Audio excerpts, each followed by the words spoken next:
e os irmãos do trabalho virtual, a igreja no trabalho virtual também, no culto online, para abrir a palavra do Senhor na primeira carta do apóstolo Pedro.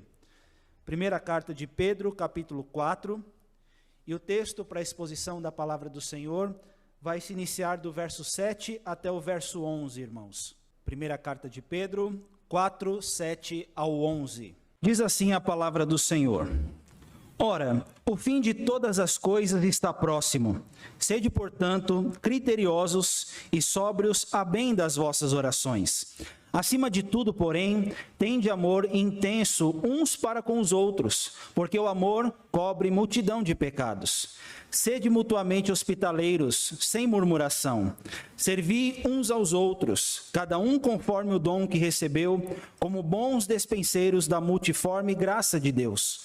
Se alguém fala, fale de acordo com os oráculos de Deus. Se alguém serve, faça-o na força que Deus supre, para que em todas as coisas seja Deus glorificado por meio de Jesus Cristo, a quem pertence a glória e o domínio pelos séculos dos séculos. Amém. Amém, irmãos. Vamos ter mais uma palavra de oração. Vou pedir ao nosso irmão presbítero Gilberto que faça uma oração por iluminação, que o Senhor possa nos abençoar neste momento de estudo da palavra do Senhor. O microfone já vai chegar.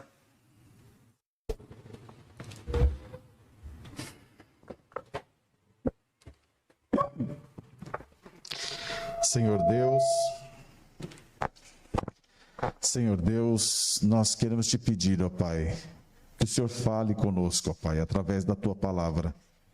Que essa mensagem fale fundo e profundamente aos nossos corações. Que os nossos corações sejam corações, ó Pai, terrenos férteis, para que a tua palavra reproduza, para que ela brote, para que ela cresça e que ela frutifique nas nossas vidas, para a tua honra e para a tua glória. É o que nós te pedimos, ó Senhor, em nome de Jesus. Amém. Amém. Amém, Senhor. Meus amados irmãos, como forasteiros e peregrinos que somos neste mundo, nós temos que avaliar como servos do Senhor, como é que está a nossa preparação, a nossa vida diante da volta do nosso Senhor Jesus. A palavra do Senhor vai nos dizer na segunda carta de Pedro, no capítulo 3, que muitas pessoas escarnecedoras, loucas com seus escárnios, vão dizer: onde está a promessa da vinda de Deus? Por que tarda a sua vinda? Porque as coisas permanecem desde o princípio do começo da criação. Mas nós, meus irmãos, diferentemente dessas pessoas, nós esperamos o Senhor Jesus. E nós entendemos que mesmo passando muito tempo, desde o escrito da carta de Pedro até agora, nós entendemos que esperamos a vinda do Senhor. Nós nos empenhamos por ser achado por Ele em paz. Esperamos e apressamos a vinda de Cristo pelo santo procedimento na nossa conduta. E apesar de muitas pessoas se afastarem de Deus, nós, meus irmãos, crescemos na graça e no conhecimento do nosso Senhor e Salvador Jesus Cristo. Meus irmãos, nós, com certeza, a nossa vida aqui, nós temos que tomar os cuidados com as coisas deste mundo, mas a semelhança de Abraão, nós armamos tendas. A nossa vida é uma peregrinação. A nossa vida é algo temporário nesta vida. Enquanto eu posso cuidar dos afazeres deste mundo, é como dizem os pastores e os servos de Deus. Nós olhamos para cima dizendo: Maranata, ora vem, Senhor Jesus. Então, meus amados, de certo modo, o apóstolo Pedro vai nos orientar sobre a preparação que nós devemos ter diante da vinda do nosso Senhor. Eu chamo a sua atenção para o verso 7 e nós vamos ver que o apóstolo Pedro, meus irmãos, ele é um homem muito convicto diante do que ele vai falar. Ele vai nos dizer assim: ora, o fim de todas as coisas está próximo. Diante dessa convicção, meus amados, diante do sofrimento também que a igreja está passando, ouvir esta verdade naquele tempo seria, de um certo modo, um alívio, porque aquelas pessoas estavam passando por perseguição, estavam passando por sofrimento, e a perspectiva da volta do Senhor era um alento onde eles deveriam preparar a sua vida, a sua trajetória, a sua caminhada para com Deus. E, meus irmãos, de certo modo também, nós como cristãos, temos que nos preparar realmente analisar como a Bíblia nos orienta diante dessas questões. Nós vamos ver muitas orientações. O nosso Senhor Jesus nos orienta em Mateus 24 que nós devemos nos preparar para a volta dele. Nós vemos em Romanos 13 que a vinda do Senhor é certa e nós temos que nos despir das coisas deste mundo e nos revestirmos das armas da luz, mostrando, meus irmãos, que nós não vivemos mais para nós mesmos, não vivemos mais para este mundo, mas nós vivemos por aquele que por nós morreu e ressuscitou. Então, meus amados, nesta noite eu queria compartilhar para nós o seguinte tema: como nos preparar para a vinda de Cristo. Meus irmãos, esta pergunta, ela é muito oportuna e ela também já foi feita por muita gente e muitas pessoas já ouviram sobre o fim do mundo. Se vocês olharem, os falsos profetas tentaram predizer a volta de Cristo muitas vezes. E se você olhar, as pessoas vendiam seus bens, faziam muitas coisas, faziam loucuras, corriam para montes, perdiam tudo, achando que Cristo voltaria naquele dia. Mas como o presbítero Gilberto sempre diz, nem Cristo sabe o dia da sua vinda, senão o Pai. Só o Pai sabe, viu, irmãos? Mas embora nós não saibamos, para nós, a volta de Cristo não vem como ladrão. Nós somos como filhos do dia. Estamos esperando a volta do Senhor. E é por isso, meus amados, que o apóstolo Pedro vai nos dar algumas orientações. Enquanto para muitos fuja para os montes, vire um monge, faça loucuras. Para nós, meus irmãos, a palavra de Deus é muito simples. Ela fala: sirvam uns aos outros. Ame de coração intensamente o seu irmão. E apesar das lutas, ore e mantenha comunhão com Deus. Enquanto você vê muitos pedidos mirabolantes que foram feitos ao mundo e na história, para nós viva como você está vivendo. Viva amando ao Senhor. Viva esperando com intensidade na dependência da palavra e converta o seu amor, não só verticalmente, amando a Deus de todo o coração, mas também horizontalmente, amando a igreja e amando até os inimigos, porque o amor cobre multidão de pecados. Então, meus amados, nós vamos ver aqui 3 lições. Eu já dei um pouquinho das dicas aqui, mas nós vamos ver por partes como nos prepararmos para a vinda de Jesus. Então, olhem o que o texto vai falar, irmãos. Eu vou ler novamente o verso 7, nós vamos nos ater primeiramente aos versos 7 e 8. E a primeira lição que nós vemos, meus amados, é que a primeira maneira como nós devemos nos preparar para a vinda de Cristo é com critério. Olha o que diz a palavra. Ora, o fim de todas as coisas está próximo. Irmãos, é interessante que este capítulo, esta parte, ela é algo para nos alarmar. Ele não vai detalhar a volta de Cristo, como vai ser, como outros capítulos nos revelam. Mas ele vai detalhar como nós devemos nos preparar para a vinda do Senhor. E aí ele fala: sede, portanto, criteriosos e sóbrios a bem das vossas orações. Acima de tudo, porém, tende amor intenso para com os outros, porque o amor cobre multidão de pecados. Eu vou me deter primeiramente nessa parte, irmãos, de ser criterioso e sóbrio. E nós olhamos aqui na palavra de Deus, meus amados, que essa situação da segunda vinda, para muitos é algo alarmante, é algo assustador. Mas para o crente é algo abençoador, algo que deve alegrar o nosso coração. Meus irmãos, nós passamos por lutas nessa vida. Se você olhar, vemos muita gente sofrendo. A nossa irmã Natasha orou por pessoas que foram acometidas de Covid, para que nós não peguemos, para que Deus nos dê forças nesse tempo tão trevoso. A situação não é fácil. E nós vemos que nós só vamos ter alívio quando Cristo voltar. E lá em Apocalipse 21, o texto vai falar que ele vai enxugar de nós toda lágrima e nós vamos ver novo céu e nova terra, e ali não vai ter choro, não vai ter dor, não vai ter guerra, e o próprio Senhor vai estar conosco naquele momento, meus amados. Vai ser algo glorioso. Mas enquanto Cristo não volta, a palavra do Senhor é clara e enfática: no mundo nós vamos ter aflições. E o texto fala: irmãos, neste tempo de sofrimento, Jesus está voltando. Se acalme com essa notícia, regozije-se com esta bênção, mas enquanto Cristo não volta, porque de 2000 anos para cá é muito tempo, meus irmãos, mas lembram lá, segunda carta de Pedro vai falar que para Deus um dia é como 1000 anos e 1000 anos como um dia. Então, tem o tempo do Senhor e a vinda dele aos olhos do Pai não tarda, tá? E aí nós vamos ver aqui, meus amados, o texto falando, embora você sofra, seja criterioso e também seja sóbrio a bem das vossas orações. Irmãos, ter critério e ter sobriedade nos nossos dias é muito importante. Eu vejo hoje muitas pessoas quando passam por sofrimento, passam por dor, passam por alguma luta, muitas infelizmente estão esmorecendo, estão deixando o problema ser maior do que a presença de Deus, deixam a tribulação ser algo que pesa mais do que o amor de Deus sobre a vida delas. E é por isso que o texto vai falar, irmãos, sejam criteriosos. A palavra criterioso na Bíblia significa mente sadia, mostrando, meus irmãos, que nada pode nos separar do amor de Deus que está em Cristo Jesus, o nosso Senhor. Apesar de eu passar reveses nessa vida, apesar de eu passar por lutas na minha caminhada,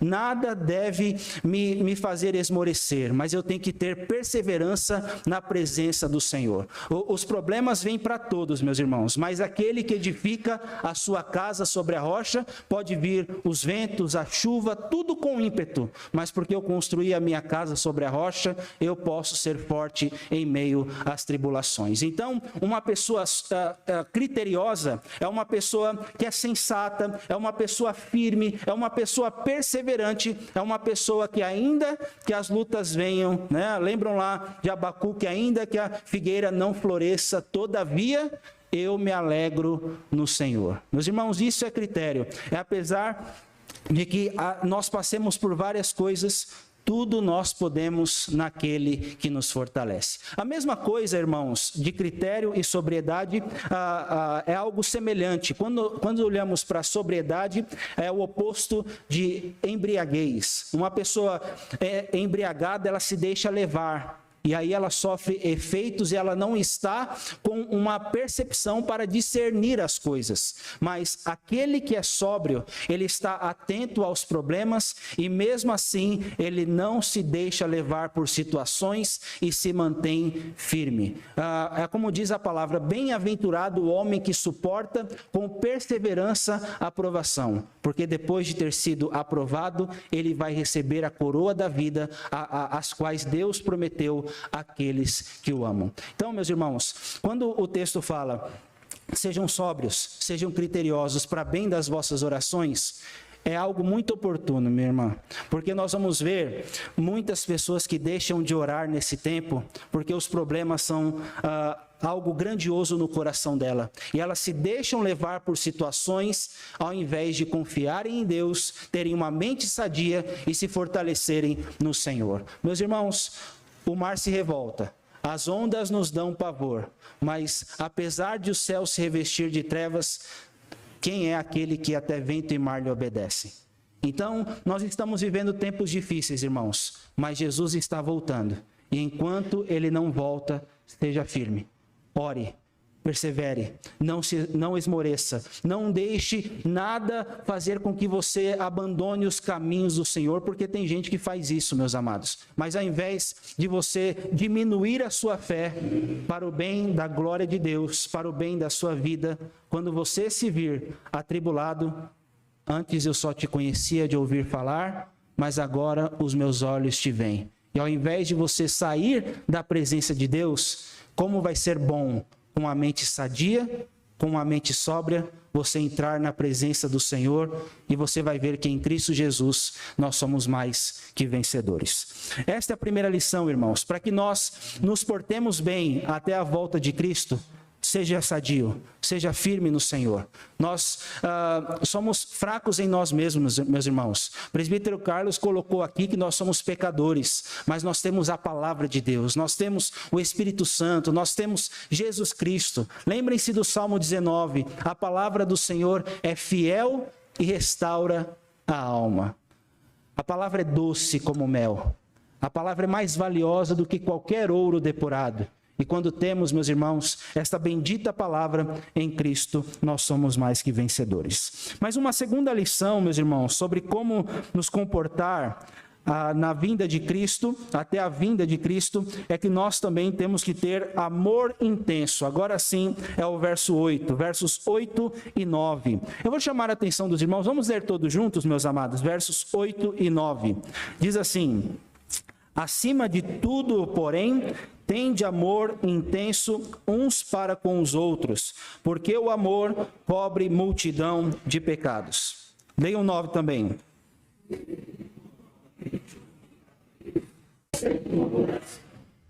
Isso. Então, meus amados, aqui agora o apóstolo Pedro passa do critério para o amor. O texto fala: ame acima de tudo, né? Deixe-me explicar esta parte. Não é que ele está colocando o amor como uma classe especial, mas o amor como a base em primeiro lugar. Quando você tem amor pelos seus irmãos, até aqueles que te ferem, você vai orar por eles. Não é isso que Jesus nos ensina, meus irmãos?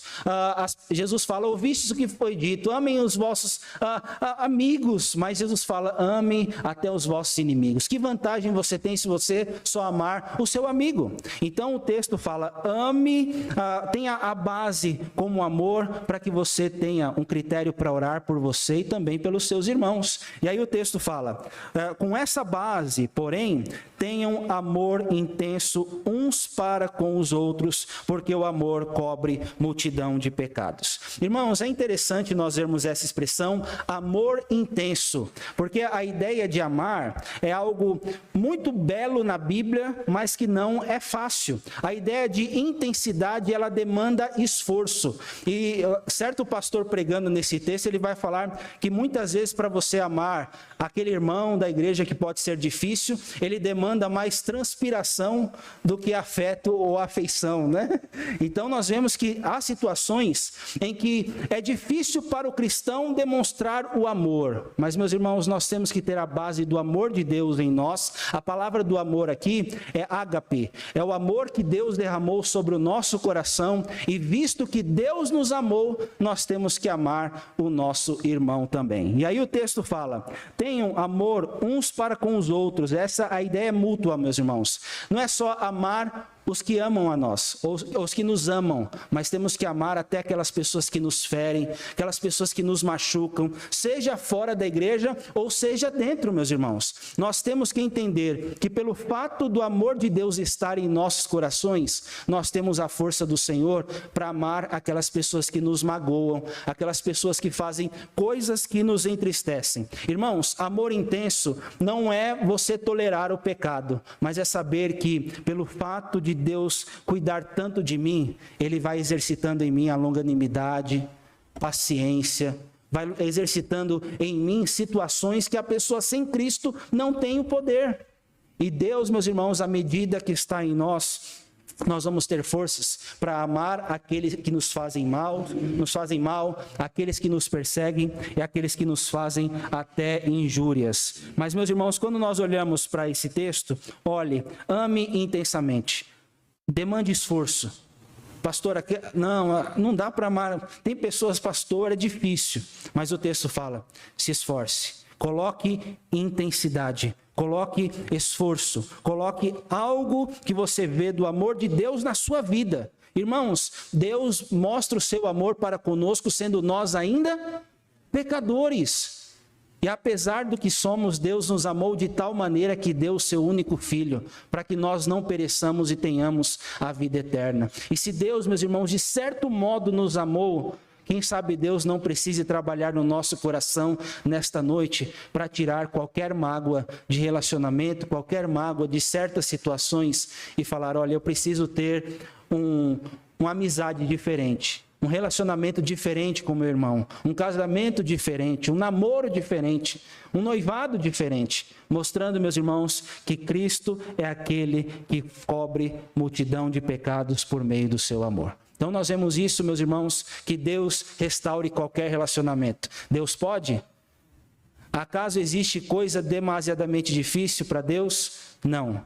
E graças a Deus por isso, meus irmãos. Onde nós vemos o amor e o perdão do Senhor, a gente lança longe de nós qualquer cólera, qualquer ira, E assim aprendemos a longanimidade. Assim como o Senhor perdoou, perdoai também vós. Sede imitadores de Deus como filhos amados. Irmãos, Deus nos amou muito ou pouco? E se Ele nos amou tanto, imite a Deus com o seu irmão. E aí o texto vai nos falar no verso 8, irmãos. Sede mutuamente hospitaleiros, sem murmuração. É interessante aqui, meus irmãos, que não era só hospedar naquele tempo. Mas imagine num tempo de perseguição, onde pessoas poderiam perder os seus bens. E o pastor Augusto Nicodemos brinca com esta parte aqui, falando que poderiam ter pessoas com 9 filhos, bater na sua porta e falar assim: irmão, posso ficar na sua casa aqui? Eu perdi tudo. E a pessoa fala com um sorriso no rosto: pode, mas por dentro está se rasgando, né? Uma murmuração só, né? E, meus irmãos, era um contexto de provação, era um contexto terrível, era um contexto onde as pessoas não tinham nada. E ali tinha que ter o amor, um amor intenso, a ponto de não só ser longânimo em situações em que as pessoas os feriam, mas também ser amoroso no momento em que a pessoa mais precisasse dela. Meus irmãos, isso é algo até oportuno e difícil nos tempos de hoje. Nós estamos vivendo num tempo em que caminhar no coletivo é difícil. Mas quem sabe, meus irmãos, nós não podemos, dentro dos parâmetros de segurança também, mas dentro de algo precioso, acolher um irmão para ser bênção na vida dele. Talvez não receber em casa, pode ser uma outra alternativa, mas ser com ele, ligar, mostrar amor, ser presente, estar presente em certas situações. Irmãos, Hebreus no capítulo 13 vai nos dizer: não negligencieis a hospitalidade, pois alguns praticando-a acolheram até anjos. Irmãos, olhem, eu estou com saudade, viu? Eu espero que no Senhor, viu, Aline, aquela pizza saia. Eu espero, meus irmãos, que no Senhor, dentro de certas oportunidades, eu possa abrir a casa para vocês. Eu lembro de pessoas que passaram na minha casa, dona Eni, e trazem tanta luz, tanta presença de Deus, é uma coisa tão boa. E a gente tem que aprender, dentro da pandemia, nos adequarmos, viu, irmãos? Com prudência. Não estou dizendo para nós sermos imprudentes, mas para a glória do Senhor, exercitar o amor que Cristo nos ensina. Às vezes a gente se fecha, mas quem sabe a gente não se abra para o amor de Deus nesse momento tão difícil e de reclusão. Mas para caminharmos ainda, irmãos, uma terceira lição sobre como devemos nos portar até a vinda de Cristo. Lembre-se dessa palavra: critério, amor e, por fim, serviço. Sirva uns aos outros. Olhem os versos 10 a 11, irmãos. Vamos ler todos juntos também, para termos a participação da igreja. Servi uns aos outros, cada um conforme o dom que recebeu, como bons despenseiros da multiforme graça de Deus. Se alguém fala, fale de acordo com os oráculos de Deus. Se alguém serve, faça-o na força que Deus supre, para que em todas as coisas seja Deus glorificado por meio de Jesus Cristo, a quem pertence a glória e o domínio pelos séculos dos séculos. Amém. Então, irmãos, peguem essa conexão. Critério para comunhão, amor para caminhar com a igreja, serviço para que Deus seja glorificado. Olhem o verso 10, irmãos. A ideia da mutualidade, a mutualidade cristã sempre se expressa nas palavras uns aos outros, viu, irmãos? A palavra de Deus tem muito disso. Aconselhai-vos uns aos outros, suportai-vos, amai-vos uns aos outros, perdoai-vos. Então tem tantas bênçãos, meus irmãos, que nós podemos aqui, conciliar no serviço. O texto fala: servir uns aos outros, cada um conforme o dom que recebeu. Meus amados, como é bom ver a igreja voltando, mas também como é bom ver que na igreja toda, estou falando com os irmãos do trabalho virtual também, como é bom ver que Deus, na sua multiforme graça, trabalha de uma forma geral, nos dando a salvação em Cristo Jesus. Meus irmãos, louvado seja Deus, porque nós temos uma história da graça de Cristo na nossa vida. Essa é uma forma geral. Graças te dou por tudo que me deste. Primeiro a salvação em meu Jesus. É uma graça, meus irmãos, que se estende ao povo do Senhor. Mas esta graça multiforme, multivariada, ela também se aplica nos dons que Deus dá. Ao mesmo tempo em que Deus dá a salvação de uma forma geral para a igreja, nós vemos também Deus de uma forma com a sua graça maravilhosa, trabalhando na personalidade da pessoa. Marcos, você é de um jeito, eu sou de outro. Nós vemos que temos personalidades diferentes. O presbítero Gilberto passa 10 vezes o álcool, eu passo 5. Brincadeira. Eu passo 5, né? Mas é brincadeira aqui, meus irmãos. Mas é para mostrar que cada um tem o seu coração na obra para servir. Sirva uns aos outros, cada um conforme o dom que recebeu, como bons despenseiros da multiforme graça de Deus. Meus irmãos, nós temos o privilégio de experimentar essa graça que nos capacita com dons. Todo aquele que conhece a Jesus Cristo, que nasceu de novo, tem pelo menos um dom, viu? Para servir. Tem pelo menos uma forma para servir a Deus. E nós vemos, meus amados, que com essa graça maravilhosa, Deus, com os dons e talentos que Ele te deu, Ele te chama como dispenseiro. Você é um administrador dos bens espirituais. E com esse serviço, você tem que servir a Deus, porque agora você é um dispenseiro da multiforme graça de Deus. Quando essa palavra multiforme aparece, ela quer dizer grandiosa forma. Deus tem as muitas formas de trabalhar, meus irmãos, né? E assim como Ele capacita cada um com seus dons e talentos, que nós possamos administrá-los para usar para a igreja, para a glória do Senhor. E o verso 11 é uma forma específica aqui, irmãos. Se alguém fale de acordo com os oráculos de Deus. Infelizmente, irmãos, tem muitas pessoas que têm usado a pregação da palavra para falar aquilo que não está de acordo com a vontade da palavra do Senhor. Mas o texto fala, se você falar, fale de acordo com os oráculos, as revelações de Deus, mostrando, meus irmãos, que o pregador ele não está aqui para falar dele mesmo, mas ele está aqui para pregar a palavra. Convém que ele cresça e o pregador diminua. E sempre nesse intento, meus irmãos, aqui, aquele que tem o dom da pregação, do ensino, esmere-se no fazê-lo. E aquele que prega, pregue como porta-voz da palavra de Deus. Então, naquele tempo, meus irmãos, pode ser que Pedro esteja falando algo sintonizado com o que Paulo fala.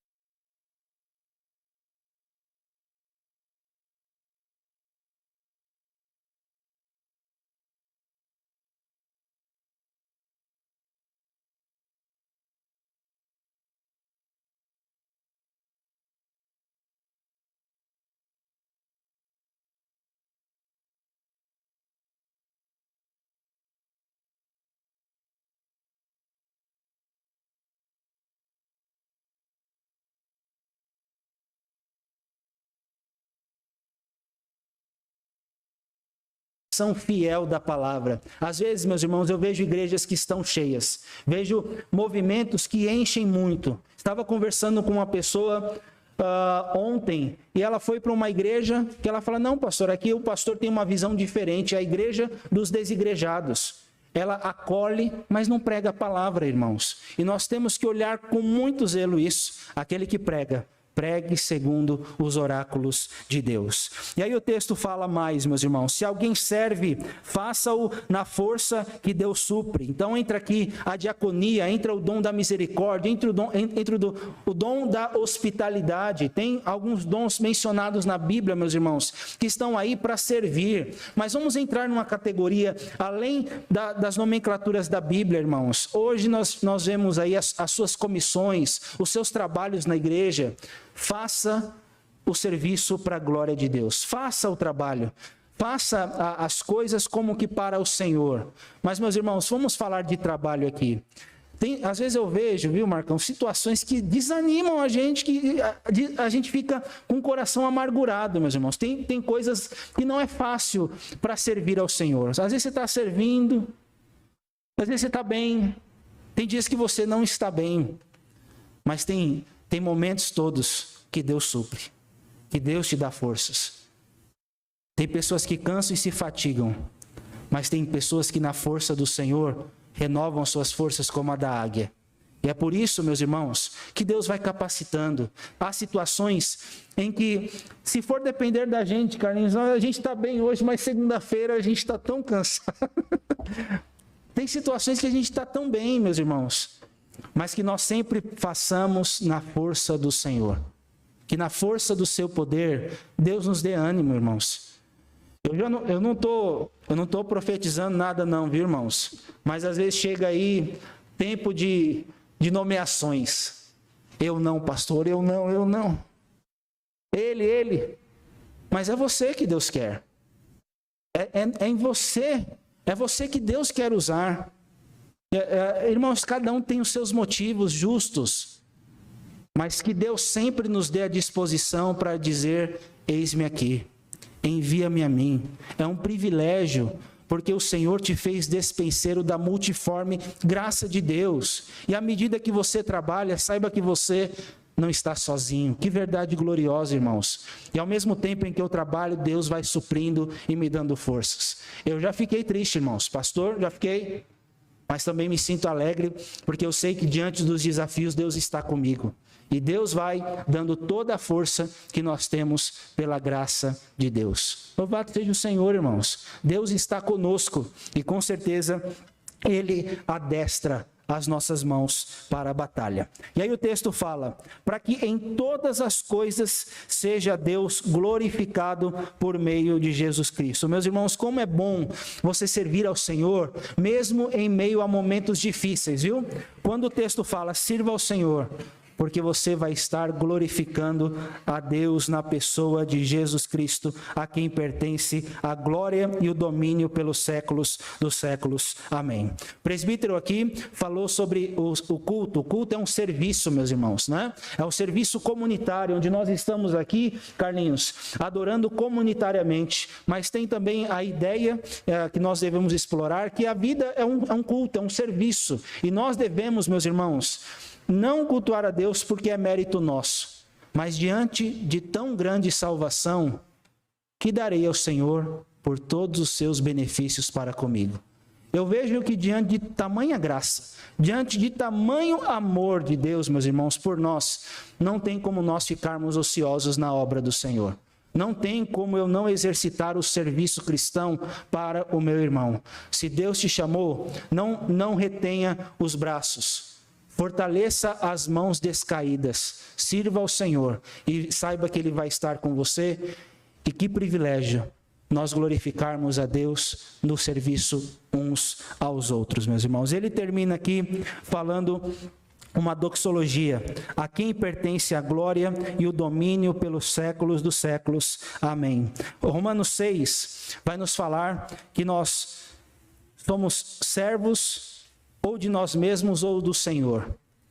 Mas quando o texto fala, lá em Romanos 6, que Deus trabalhou nessas mãos de iniquidade e fez de nós membros para realmente servi-lo, é um privilégio, meus irmãos. Que nós possamos, com a nossa vida, dedicar toda a honra e toda a glória ao Senhor. Meus irmãos, Jesus, o Rei dos Reis, vai voltar. Deus, o nosso Pai, que nos escolheu antes da fundação do mundo, nos escolheu para que nós não fôssemos pegos de surpresa. Para muitos ele vai vir como ladrão, mas hoje nós estamos preparados. Você está preparado? Sim? Vou falar com firmeza ou não? Sim, mais ou menos. Amém. Que nós possamos, irmãos, amar uns aos outros. Que nós possamos ficar firmes, criteriosos, para não esmorecer. Para que em qualquer momento eu corra aos pés do Senhor para orar. Que eu possa ir em direção ao meu irmão que me machucou e falar, pela graça de Cristo, você me machucou, mas eu te perdoo, porque eu sei o tamanho da minha dívida que eu tinha para com Deus. Eu vou te servir, porque eu não estou sozinho. Eu estou na força que Deus supre. Cristo morreu por nós, meus irmãos. E se Jesus deu a vida para nos salvar, esta graça que nos salva, ela nos capacita para fazer de nós despenseiros do grandioso amor de Deus. Que Deus nos abençoe e que a postura da igreja seja: ora, Maranata, vem Senhor Jesus. Amém. Vamos